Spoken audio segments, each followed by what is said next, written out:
विद्यार्थी मित्र, आपण आज 11वीच्या मराठी युवक भारती पाठ्यपुस्तकातील 3ऱ्या क्रमांकाचा पाठ पाहणार आहोत। डॉक्टर निर्मल कुमार फडकुले यांनी लिहिलेला हा पाठ आहे आणि या पाठाचं नाव आहे, या पाठाचं शीर्षक आहे अशी पुस्तकं। अशी पुस्तकं हा पाठ पाहण्यापूर्वी लेखकाचा परिचय आपण बघूया। डॉक्टर निर्मल कुमार फडकुले यांचा कालखंड आहे 1930 ते 2006। डॉक्टर निर्मल कुमार फडकुले हे संत साहित्याचे अभ्यासक, समीक्षक आणि प्रसिद्ध वक्ते होते।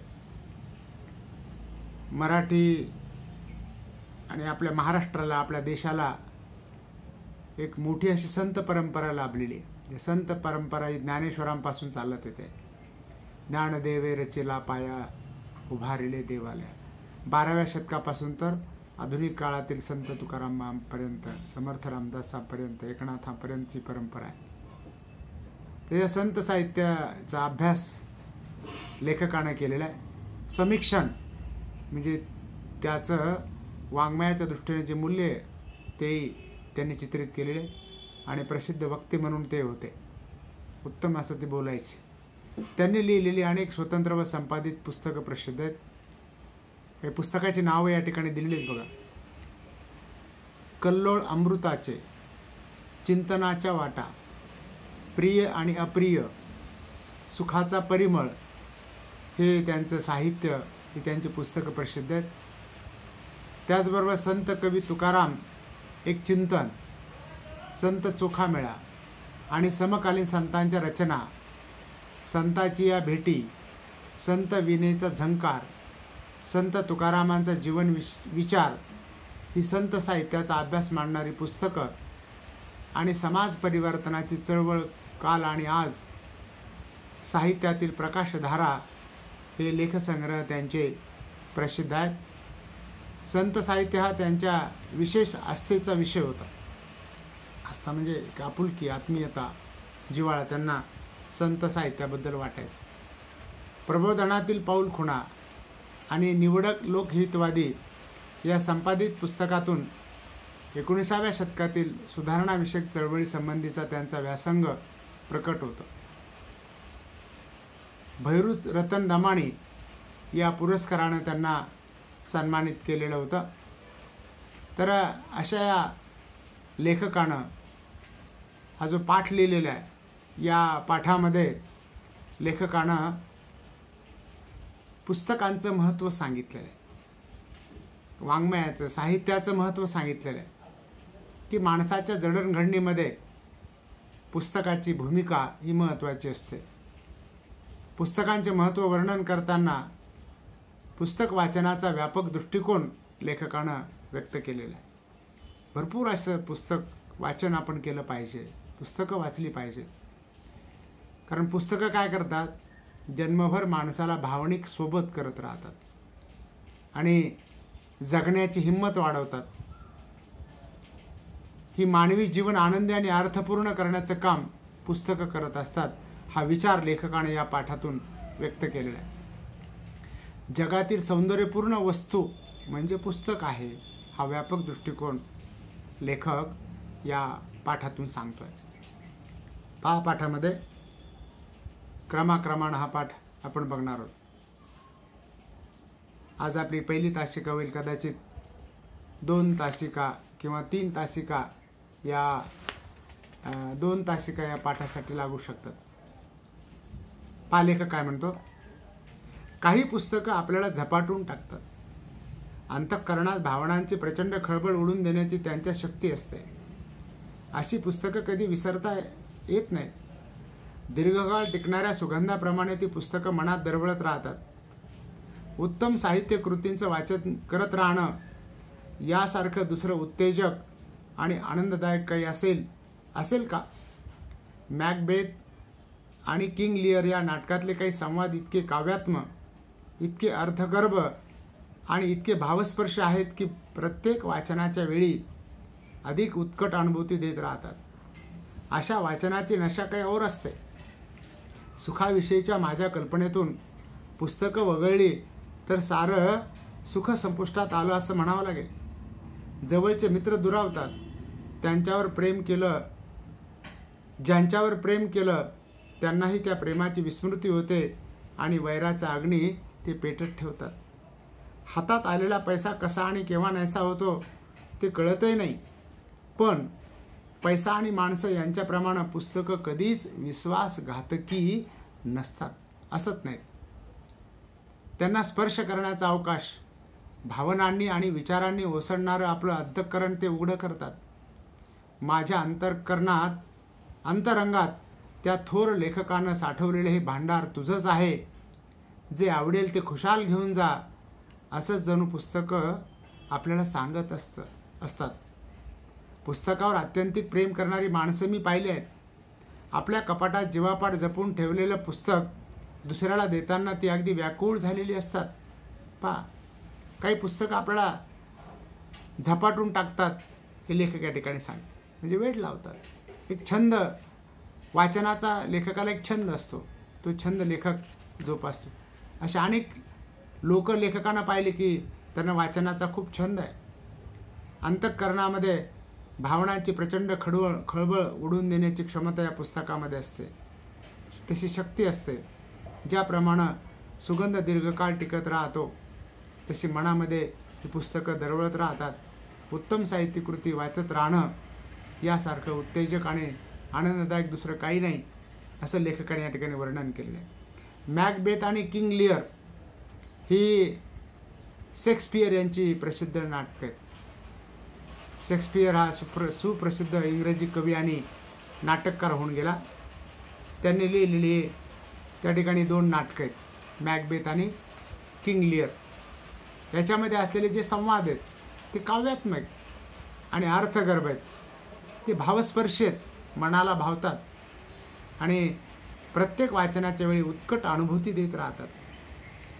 लेखक म्हणतो की सुखाविषयीच्या माझ्या कल्पनेतून पुस्तकं जर वगळली तर सुख संपुष्टात आलं असं म्हणावं लागेल. म्हणजे एवढा आनंद पुस्तकं लेखकाला देतात. आणि ज्यांच्यावर प्रेम केलं ते विसरतात. प्रेम करणारे विसरले की मग क्रोधाचा अग्नी पेटतो, पैसा सुद्धा निघून जातो. म्हणजे लेखक म्हणतो पैसा आणि माणसं याप्रमाणे पुस्तकं कधीच विश्वासघातकी नसतात. माणसं विश्वासघात करतात किंवा पैसा सुद्धा विश्वासघात करू शकतो. पाहिजे त्यावेळेला उपलब्ध होतोच असं नाही. पण पुस्तकं मात्र भावनिक साथ देतात. त्यांना स्पर्श करण्याचा अवकाश असतो. ते अंतरंग उलगडून दाखवतात. ते म्हणतात की ज्या लेखकानं हे साठवलेले भांडार आहे तुझंच आहे.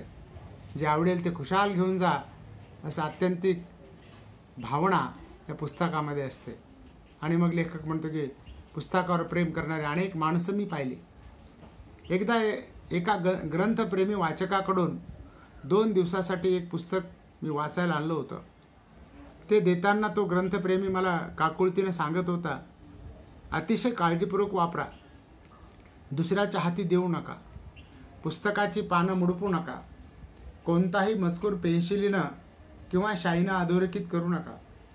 वरचं कव्हर काढू नका. 3ऱ्या दिवशी कटाक्षानं मला पुस्तक परत करा. त्या सूचना मला अपमानकारक वाटल्या नाहीत. हातात पडलेल्या कोणत्याही पुस्तकाशी निर्दय चाळा करणारे अनेक पुस्तक शत्रू मी पाहिले आहेत. त्यांच्या हिशोबी छापलेले एक चोपडं म्हणजे पुस्तक.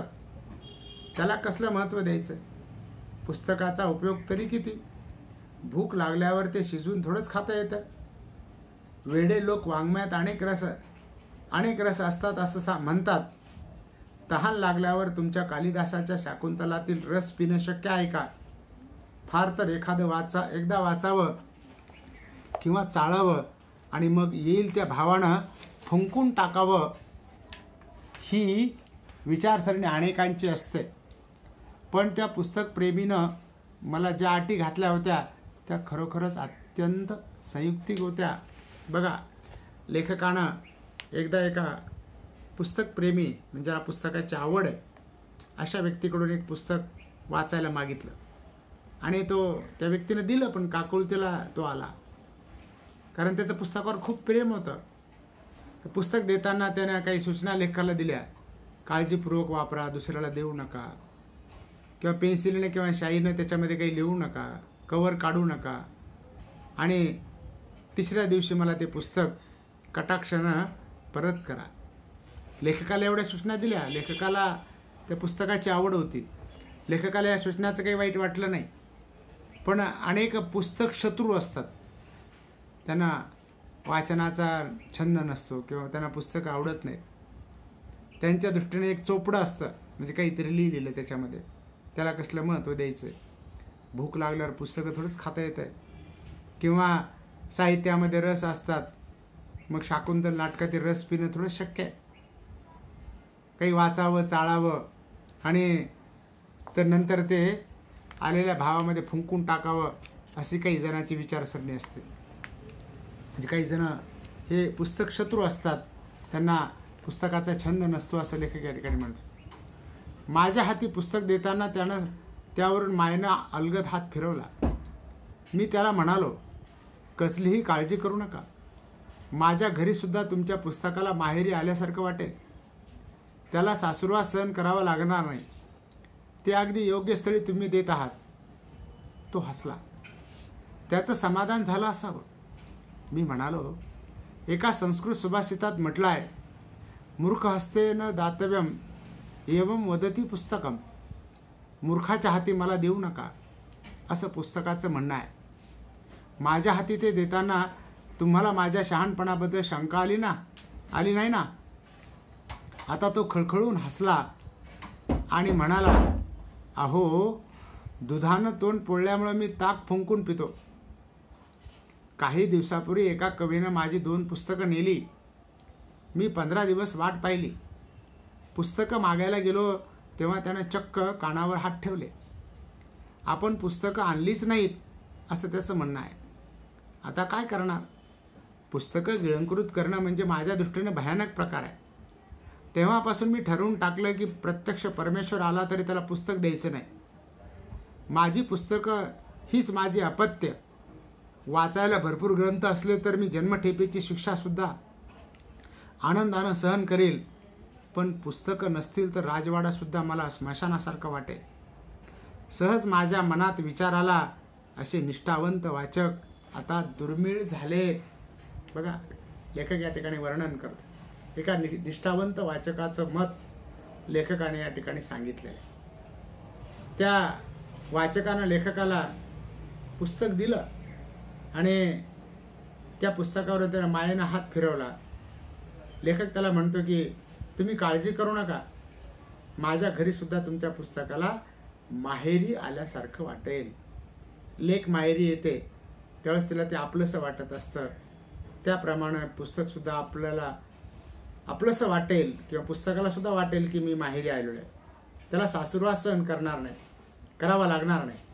योग्य स्थळी तुम्ही ते पुस्तक देत आहात असं लेखक त्या पुस्तक प्रेमी व्यक्तीला म्हणतोय. तो हसला आणि एक संस्कृत सुभाषित लेखकानं वर्णन केलेलं त्याचं की मूर्ख हस्ते न दातव्यम एवं वदती पुस्तकम. पुस्तकं काय सांगतात की मूर्खाच्या हाती मला देऊ नका. आपल्याकडे एक म्हण आहे बघा, गाढवाला गुळाची चव. समजा गाढव आहे, त्याला गुळ खाऊ घातला तर ते त्याची गोडी त्याला थोडीच कळणार आहे. ज्याला ज्याचं महत्त्व असेल त्याला त्याचं महत्त्व वाटेल ते. म्हणून तुम्ही योग्य व्यक्तीच्या हाती पुस्तक देतात असं सांगितल्याबरोबर तो व्यक्ती खळखळून हसला आणि त्यानं उदाहरण सांगितलं की एका व्यक्तीला मी माझी 2 पुस्तकं दिली. 15 दिवस त्या पुस्तकाची वाट पाहिली. नंतर तो पुस्तकं मागायला गेला त्यावेळेस त्याने साफ नकार दिला. त्यानं जणू काही पुस्तकं गिळंकृत केली होती. म्हणजे बरेच जण पुस्तकं वाचायला नेतात आणि परत आणून देत नाहीत, पण त्या व्यक्तीचं मात्र त्या पुस्तकावर खूप प्रेम होतं आणि तेव्हापासून ठरवलं त्या व्यक्तीनं की परमेश्वर आला प्रत्यक्ष तरी मी पुस्तक देणार नाही. आणि पुस्तक हीच माझी अपत्य, म्हणजे मुलाप्रमाणे तो व्यक्ती त्या पुस्तकावर प्रेम करतोय. आणि वाचायला भरपूर ग्रंथ असले तर मी जन्मठेपेची सुद्धा शिक्षा भोगेन तुरुंगामध्ये, असं तो म्हणतोय. आणि पुस्तकं नसतील तर एखादा राजवाडासुद्धा त्या ठिकाणी स्मशानासारखा वाटेल, असं त्याला तो म्हणतोय. परवा मी BAच्या वर्गातल्या वाङ्मय विषयाच्या विद्यार्थ्यांना प्रश्न विचारला, GA कुलकर्ण्यांचा एखादा कथासंग्रह तुम्ही वाचला आहे काय? संग्रह जाऊ द्या, या लेखकाची एखादी कथा तरी तुमच्या वाचनात आली आहे काय? साहित्य या विषयाचे रसिक विद्यार्थी-विद्यार्थिनी मानाखाली घालून बसले होते. कदाचित GA कुलकर्णी हे नावसुद्धा त्यांना फारसं परिचित नव्हतं. मी निराश झालो.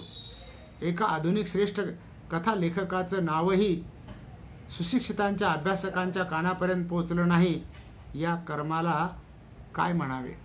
बघा, लेखकाने एक उदाहरण दिले इथं की BA म्हणजे बॅचलर ऑफ आर्ट्स त्या वर्गामध्ये, त्या विद्यार्थ्याच्या वर्गामध्ये लेखक जातोय आणि वाङ्मय विषयाच्या विद्यार्थ्यांना प्रश्न विचारतोय. वाङ्मय म्हणजे साहित्य, की GA कुलकर्णी यांचा एखादा कथासंग्रह तुम्ही वाचला आहे का? GA कुलकर्णी मराठी साहित्यातील श्रेष्ठ दर्जाचे कथाकार होऊन गेले, पण त्या साहित्याचा अभ्यास करणाऱ्या एकाही विद्यार्थ्यानं त्यांच्या कथासंग्रहाचं नाव सांगितलं नाही. आणि लेखक म्हणतो की लेखक निराश होतोय की आधुनिक श्रेष्ठ कथा लेखकाचं नाव सुशिक्षितांच्या अभ्यासकाच्या कानापर्यंत पोहोचलं नाही, याची खंत लेखकानं या ठिकाणी व्यक्त केलेली. एक गोष्ट मात्र खरी की उत्तम साहित्यकृती आपल्याला जन्मभर भावनिक सोबत करतात.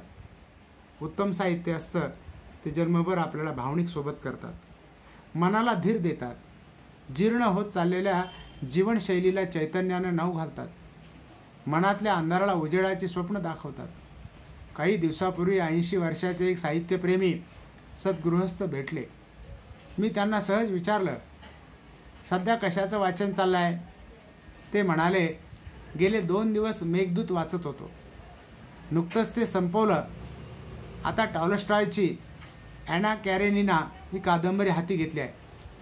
मी काहीशा आश्चर्याने त्यांना म्हणालो, या वयात मेघदूताची रुची कशी काय वाटते? ते थोडेसे रागावून म्हणाले, रसिकतेचा आणि वयाचा संबंध जोडणं हेच अरसिकपणाचं आहे. कलात्मक आनंद देणारे श्रेष्ठ साहित्य मला म्हातारा होऊ देत नाही. गांधीजींची आत्मकथा, व्हिक्टर ह्युगोची आणि मुन्शी प्रेमचंदाची कादंबरी, रवींद्रांची गार्डनर, तर गीतांजली, शेक्सपियरची नाटकं, तुकारामांचे अभंग, असं विविध प्रकारचं आणि अनेक रंगाढंगाचं पण रसमय साहित्य वाचनाचा मी जन्मभर शौक केला. नवं पुस्तक दिसलं की ते केव्हा हस्तगत होईल अशी बेचैनी आजही मला वाटते. या पुस्तकांनी तर मला जिवंत ठेवलं आहे. शेक्सपियरची सर्व नाटकं माझ्या संग्रहात आहेत, याचा मला अभिमान वाटतो. अहो, सुंदर पुस्तकावरून नुसता हात फिरवणं सुद्धा केवढं सुखाचं आहे. बघा, लेखकाने या ठिकाणी वर्णन केलेलं आहे की उत्तम साहित्यकृती जन्मभर माणसाला भावनिक साथ देतात. एक उदाहरण या ठिकाणी लेखकानं सांगितलेलं आहे की काही दिवसापूर्वी लेखकाला एक 80 वर्षाचे एक साहित्यप्रेमी सद्गृहस्थ भेटले. लेखकाने त्यांना सहज विचारलं की आता सध्या कशाचं वाचन चालू आहे? त्याने सांगितलं की मेघदूत याचं वाचन चालू आहे. मेघदूत हे श्रेष्ठ साहित्यकृती आहे कालिदासाची. आणि त्यांनी म्हटलेलं आहे की मेघदूत वाचतात असं म्हटल्यानंतर त्यांना थोडं हसू आलं की त्याच्यामध्ये प्रेमाचं वर्णन केलेलं आहे. यांचं तर वय आता 80 वर्ष झालेलं आहे. तर तो म्हणतो की रसिकतेचा आणि वयाचा काही संबंध आहे का? रसिकता ही असू शकते. आणि नुकतंच ते संपून टाकलं. आता ते टॉलस्टॉयची ॲना कॅरेनिना ही कादंबरी हाती घेतली आहे. नंतर गांधीजीची आत्मकथा, व्हिक्टर ह्युगोची आत्मकथा, मुन्शी प्रेमचंदची कादंबरी, रवींद्रनाथ टागोर यांची गार्डनर आणि गीतांजली हे साहित्य, शेक्सपियरची नाटकं, तुकारामाचे अभंग, अशा अनेक रंगाढंगाचं साहित्य ते 80 वर्षाचे आजोबा वाचतायत आणि पुस्तकाने मला जिवंत ठेवलंय असं ते म्हणतायत. अनेक शेक्सपियरची नाटकं माझ्या संग्रहात आहेत, त्याचा त्यांना अभिमान वाटत होता. नुसतं पुस्तकावर हात फिरवणं सुद्धा किती सुखाचं आहे याचं त्या ग्रंथप्रेमी व्यक्तीला किती निष्ठा वाटत होते लेखक या ठिकाणी सांगतात. कधी कधी बऱ्याच दिवसात चांगलं पुस्तक वाचायला मिळत नाही, अशा वेळी मी सुद्धा जुन्या साहित्याकडे वळतो. खरं सांगायचं तर साहित्यात जुनं आणि नवं असं काही असत नाही, केवळ काळाच्या अपेक्षेने हे शब्द आपण योजतो. ज्ञानेश्वरांचे अभंग कोणत्या अर्थाने जुने आहेत आणि कुसुमाग्रजांची कविता कोणत्या दृष्टीने नवी आहे. आपल्या सोयीसाठी आपण हे शब्द वापरतो. बघा, साहित्य हे नवं जुनं असत नाही, साहित्य नेहमी नवंच असतं. जरी ते पूर्वीच्या काळी लिहिलेलं असलं तरी ते आजही आपल्याला प्रेरणादायी देतं, ते शिकवतं. म्हणून काळाच्या अपेक्षेनं आपण हे शब्द वापरतो. 12व्या शतकामध्ये ज्ञानेश्वरांनी 13व्या शतकामध्ये अभंग लिहिले किंवा कुसुमाग्रज जे आधुनिक कवी आहेत यांचं कोणत्या अर्थानं नवं साहित्य किंवा त्यांचं जुनं साहित्य कोणत्या अर्थानं असं लेखक या ठिकाणी म्हणतो. साहित्यामध्ये जुनं नवं साहित्य असं काही नसतं. मी एके दिवशी अत्यंत विमनस्क अवस्थेत होतो, म्हणजे उदास लेखक होता. त्या दिवशी माझा एक कलावंत मित्र एका अपघातात मरण पावला होता. जगण्यासाठी त्याच्याजवळ कितीतरी सुंदर सामग्री होती. कलावंताचं जिवंत मन असलेला हा भाबडा हळवा माणूस अचानक एका मोटार अपघातात ठार झाला. संबंध दिवसभर मी अस्वस्थ होतो. रात्री कपाटातलं हेमिंग्वेचं the old man and the sea हे छोटेखानी पुस्तक बाहेर काढलं. त्याच्यावरची धूळ झटकली आणि ते वाचायला सुरुवात केली. पुस्तकावरची धूळ ज्याप्रमाणे मी झटकली त्याप्रमाणे माझ्या मनावर साचलेली दुःखी निराश विचारांची धूळ त्या पुस्तकानं झटकून टाकली. पहिल्या 2-3 पानातच त्या छोट्या कादंबरीनं मला खिळवून ठेवलं होतं. बघा, लेखक म्हणतो की अर्नेस्ट हेमिंग्वे हा एक विलक्षण प्रतिभेचा लेखक होऊन गेला. विलक्षण प्रतिभा म्हणजे कुशाग्र बुद्धिमत्ता, नवनिर्माण करण्याची शक्ती ज्याच्यामध्ये असते त्याला प्रतिभाशाली लेखक किंवा कलावंत असं म्हटलं जातं. एके दिवशी लेखक दुःखी कष्टी होता, कारण त्याचा एक मित्र, तरुण मित्र अपघातामध्ये मरण पावला आणि लेखकाला थोडं दुःख झालं. दिवसभर लेखक अस्वस्थ होता. रात्रीच्या वेळेला लेखकानं हेमिंग्वे या लेखकाचं the old man and the sea हे पुस्तक वाचायला हातामध्ये घेतलं. त्याची धूळ झटकली. ज्याप्रमाणे लेखकानं धूळ झटकली त्याप्रमाणे लेखकाच्या मनावर साचलेली दुःखी कष्टी विचारांची धूळ सुद्धा त्या पुस्तकानं नाहीशी केली असं लेखक या ठिकाणी म्हणतोय. साहजिकच त्याची जीवनदृष्टी त्याच्या साहित्यातून प्रकट झाली आहे. बघा, जीवनाकडे पाहण्याचा दृष्टिकोन कसा असतो हे त्यानं या ठिकाणी सांगितलं आहे. The old man and the sea ही कादंबरी याच बलदंड वृत्तीनं भारलेली आहे. एक म्हातारा कोळी, बघा त्या कादंबरीचं सार लेखक या ठिकाणी सांगतो. एक म्हातारा कोळी देवमाशाची शिकार करण्यासाठी अथांग सागरात आपली होडी ढकलतो. त्याला सामान्य मासे नको होते. देवमाशाला जिंकण्याचे धाडसी मनसुबे मनात रचून हा काटक म्हातारा होडी वलवत कित्येक मैल अंतरावर गेला. पोटात अन्न नव्हतं. तहानेनं त्याला शोष पडला होता, पण मागं फिरायचं नाही हा त्याचा बाणा होता. त्याच्या थकलेल्या हाडात अजून एक खवळलेल्या लाटाबरोबर झुंजण्याची आणि सागरावर मात करण्याची जिद्द होती. कधी न सापडलेला महाप्रचंड देवमासा आज आपण मिळवायचा या आकांक्षेनं रोमारोमातून पेटून निघालेला हा कणखर आशावादी म्हातारा पुढे पुढे चालला होता. देवमासा मिळण्याचे चिन्ह दिसत नव्हते. उपाशी पोट कुरकुरत होते. थकलेले हातपाय होडी मागे घेण्याचा सल्ला देत होते, पण हटवादी मन परतायला तयार नव्हतं. तो तसाच होडी वलवत पुढे चालला. एकाएकी प्रचंड खळबळ झाली. म्हाताऱ्याच्या जाळ्यात तो महाकाय देवमासा सापडला होता. आपल्या बुलंद मुसंडीनं जाळं तोडून तो सहज सुटून गेला असता पण आता म्हाताऱ्याच्या हातात वज्राचं बळ आलं. जीवाची शर्त करून हातातल्या भाल्यानं देवमाशाला त्यानं तास 2 तासात झुंज करून ठार केलं. ते धूड होडीला बांधून विजयोन्मादाने, म्हणजे विजयाचा आनंद, उन्माद म्हणजे आनंद, तो परतू लागला. आज त्याला जाळ्यात कधीच न सापडलेला आणि आपल्या सेफ्टीच्या तडाख्यानं मोठमोठ्या होड्या उलथून टाकणारा महाबलिष्ठ देवमासा त्याच्या पराक्रमानं सापडला होता. किनाऱ्याकडे परतताना शार्क माशांच्या टोळीनं त्या देवमाशावर हल्ले चढवले. ते त्याचे लचके तोडू लागले. त्यांच्याशी म्हाताऱ्याला झुंजावं लागलं. तो परतला आणि उन्मादानं आरुळी ठोकून म्हणाला, अरे, मी देवमाशाची शिकार केली. तुम्हाला ते कधी जमलं नाही, पण आज मी तो पराक्रम केला. मी देवमासा पकडला. पण म्हाताऱ्याला हे समाधान फार वेळ मिळालं नाही. देवमाशाचं बहुतेक मांस शार्क माशांनी मटकावलं होतं. आता उरला होता तो त्याच्या हाडाचा प्रचंड सांगाडा. देवमासा जाळ्यात सापडूनही आणि त्याची शर्तीने शिकार करूनही तो मिळवण्याचा आनंद उरला नव्हता. म्हातारा थोडासा हसला. पुन्हा एकदा हा प्रयत्न करायचा असं म्हणून तो निघून गेला. बस, इथं कादंबरी संपली.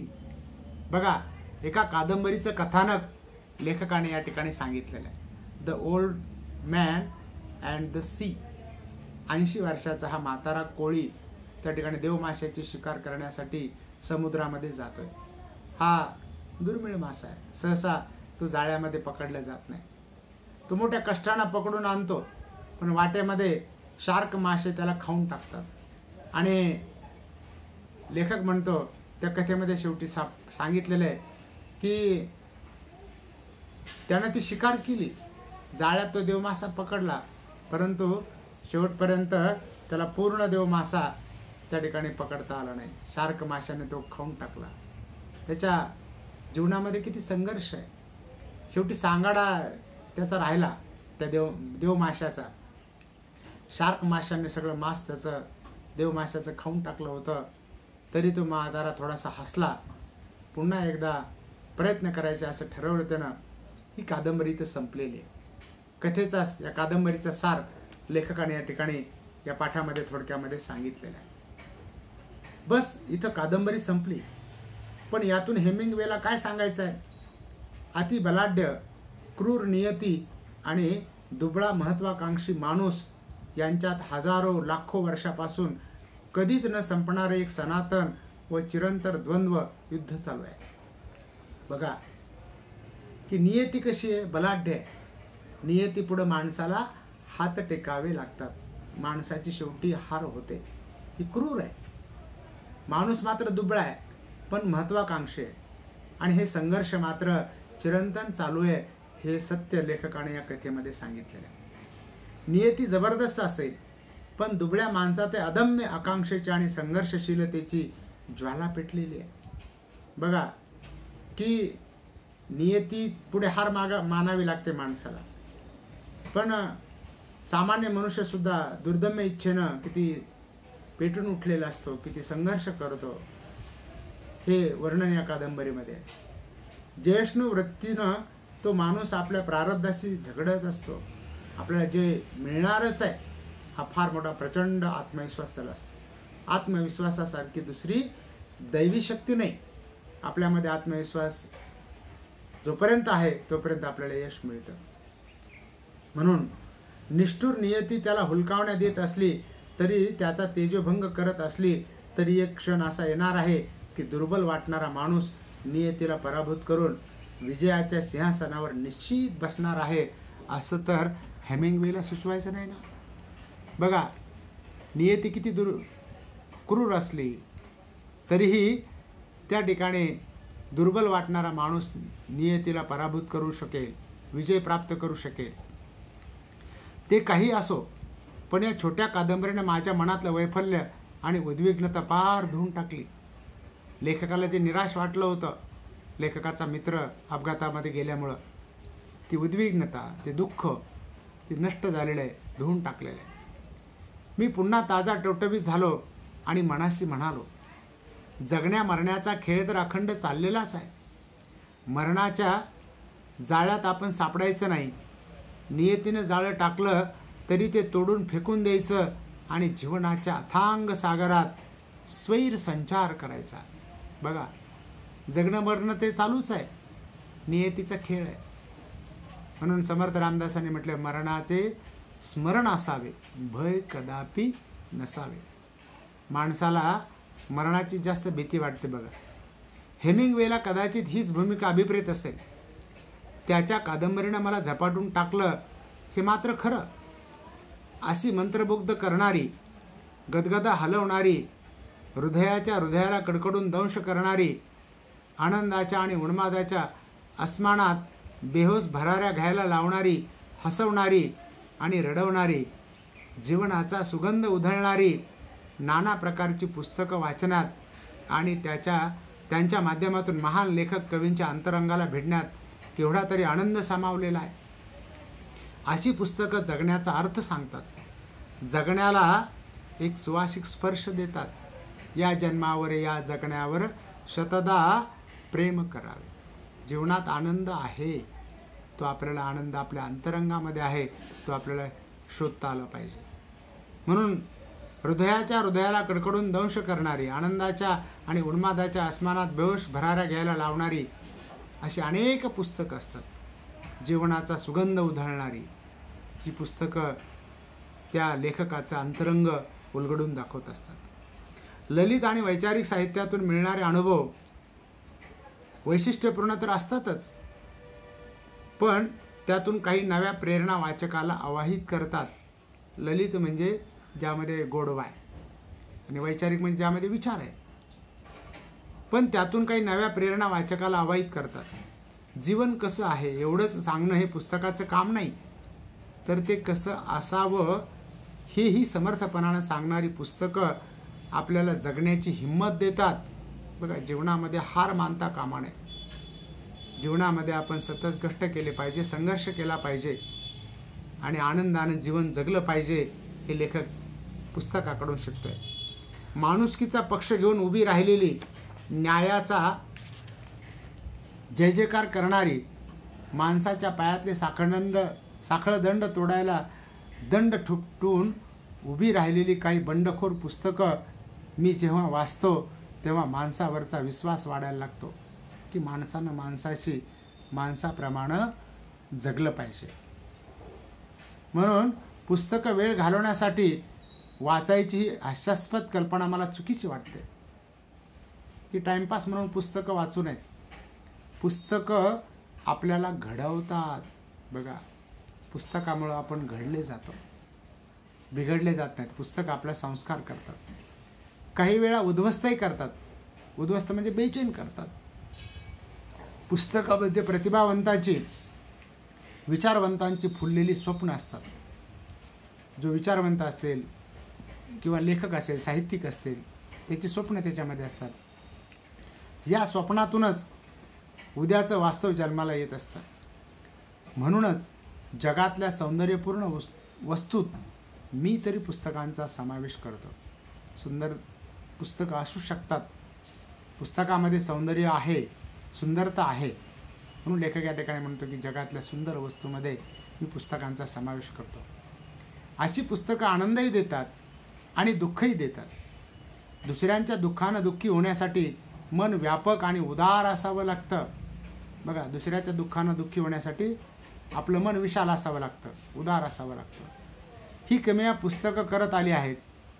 पुस्तकांचा अवीट सुगंध मनाच्या गाभाऱ्यात दरवळत राहिला आणि जीवनाची सतार मस्त झंकारत राहते.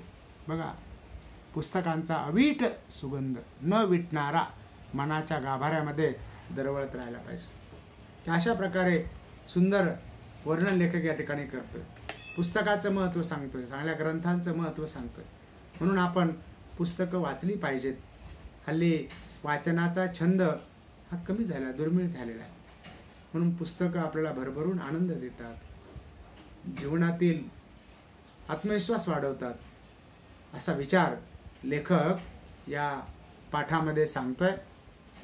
हा पाठ आपण खरं म्हणजे 2 भागामध्ये घ्यायचं ठरवलं होतं, पण एकाच भागामध्ये हा पूर्ण झालेला आहे. आज आपण इथं थांबूया. धन्यवाद.